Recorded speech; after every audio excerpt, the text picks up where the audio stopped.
राजकन्या कृषी पर्यटन केंद्र महाराष्ट्रातील शिवजन्मभूमीत जुन्नर तालुका पर्यटनामध्ये चला शेतावर जाऊया, कृषी पर्यटनात राहूया, क्षणभर का होईना एक वेगळे विश्व पाहूया। घरगुती झक्कास अस्सल मराठमोळी चव, शुद्ध शाकाहारी महाराष्ट्रीयन जेवण यासह राहण्याची उत्तम सोय, शांत आणि सुंदर निसर्गरम्य परिसर, किलबिल करणारे पक्षी, हिरव्यागार शिवारामध्ये वसलेलं राजकन्या कृषी पर्यटन केंद्र। ज्यांनी मनामध्ये घर केलं असे राष्ट्रवादी काँग्रेस आघाडीचे उमेदवार म्हणून शिरूर लोकसभा मतदारसंघातून आपले नशीब आजमावण्यासाठी, आपले सर्वांचे शुभ आशीर्वाद घेण्यासाठी या ठिकाणी उपस्थित झालेले सन्माननीय अमोलजी कोल्हे साहेब आपल्या सर्वांना या ठिकाणी शुभेच्छा देत आहेत। नमस्कार।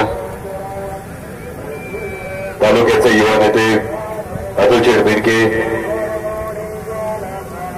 संजयजी काळे, तालुकाध्यक्ष पांडवजी पवार, शरदराजू लिंगे, या भागाचे नेते दीपकजी औटी, आमचे बंधू दिलीपराव कोल्हे, सर्व मान्यवर, व्यासपीठावरचे मान्यवर, आखाड्यातले पैलवान,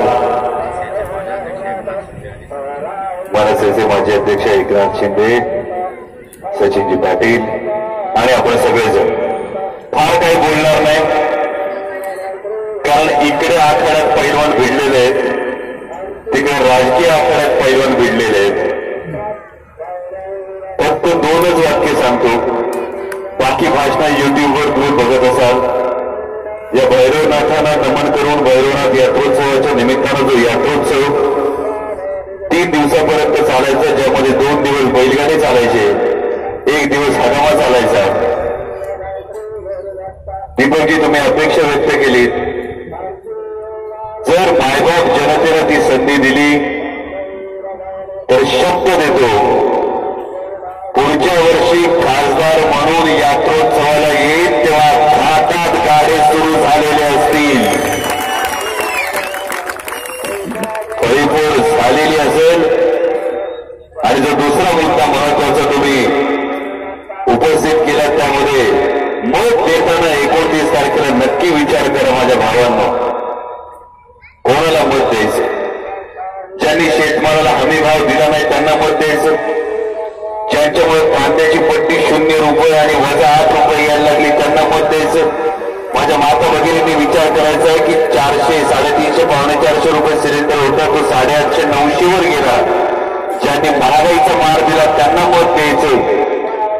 माझ्या या क्रीडापटूंनी विचार करावा तर तुमच्या भागामध्ये दंड थोपटता येतात, कुस्ती खेळता येते, आहे का क्रीडा संकुल आपल्या भागात? उत्तर पुणे जिल्ह्यात झालं तुम्हाला ट्रेनिंग देणार क्रीडा संकुल का झालं नाही हा प्रश्न घेऊन मतदानाला जा, एवढंच तुम्हाला सगळ्यांना सांगलाय। तरुणांनी बेरोजगारीचा प्रश्न घ्या, माता भगिनींनी सुरक्षेचा प्रश्न घ्या, आणि एक गोष्ट फक्त लक्षात ठेवा, आपल्या भागातून जाणारा खासदार हा कोणाच्या बाजूने उभा राहणार?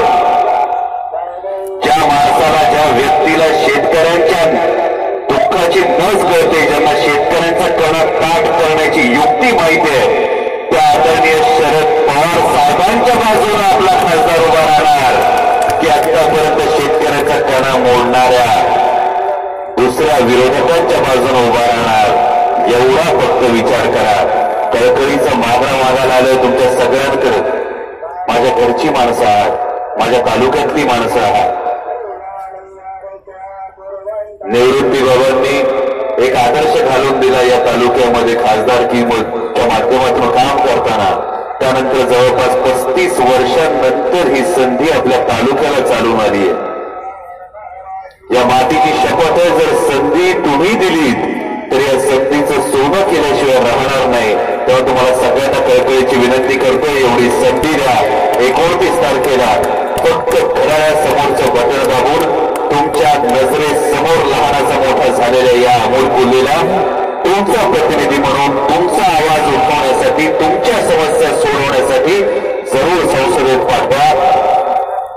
29 तारखेपर्यंत फक्त घड्याळ, आपला आवाज आता काय दाबला जाणार नाही हे तेवढंच करेल। मग सांगू पवार साहेबांना तालुक्याने शब्द दिलाय, जर तालुका शब्द देणार असेल तर भैरवनाथाच्या साक्षीनं सांगतो, 15 वर्षात जे घडलं नाही ते पुढच्या 5 वर्षात करून दाखवणार. आणि पुढच्या वेळी येईल तेव्हा 3 दिवसाच्या यात्रोत्सवाला येणार आणि भेटणार ते हगाम्यात नाही, भेटणार ते घाटात भेटणार. एवढा शब्द देतो. जय हिंद, जय महाराष्ट्र. शून्य पाईन टाईप करू सक्सेस करा. घंटीच्या बटनावर टिक करा, लाईक करा आणि शेअर करा.